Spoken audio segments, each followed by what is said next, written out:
Well, my my training as a young child was in a lot of creative movement, and also very simple elements of ballet and tap and jazz and even some musical theater and minimal gymnastics, but a little bit of gymnastics. But the extent of it, a lot was put on the creative focus of movement. And then as I got older, I did more tap dancing and more ballet and jazz dancing. When I got into college, I decided that ballet was what I wanted my focus to be once I was in college, but I had a lot of training in all those areas prior to that.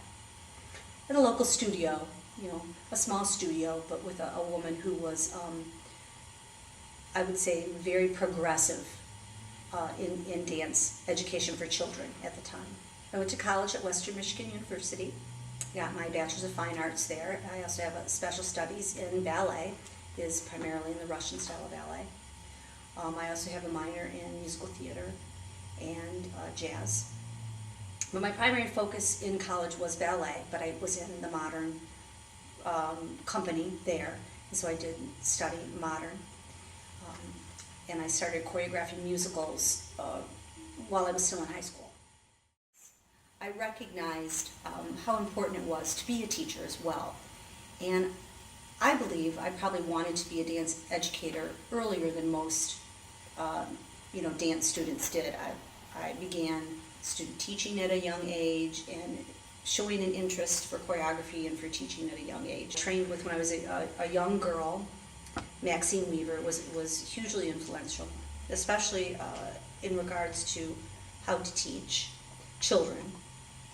And then when I got into college, Eugene Mills, who was the ballet master at Western Michigan University, was a major influence on me, as well as Lindsay Thomas, who was also at Western Michigan University in jazz and musical theater styles. And even since then, I can't, Gay DeLange, all these people are now deceased, but have passed their legacy on. Were phenomenal people and teachers. I had the opportunity to study with Alonzo King maybe about 10 years ago, and that was fabulous. Jürgen Schneider, American Ballet Theater. I studied with him for 7 summers.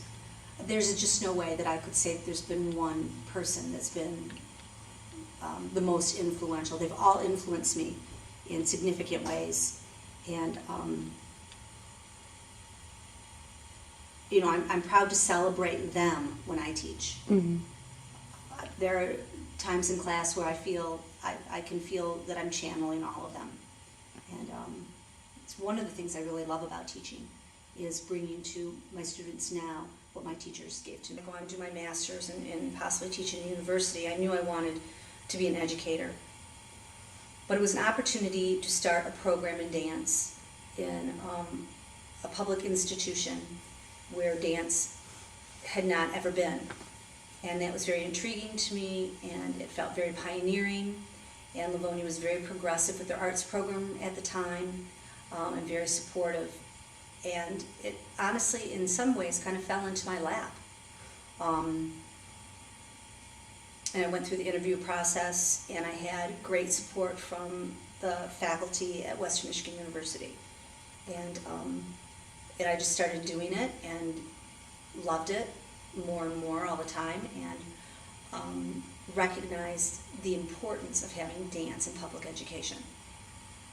I didn't have it. I went to Catholic schools, and dance was not offered. And the excitement of being able to offer any child dance in public education was very exciting to me.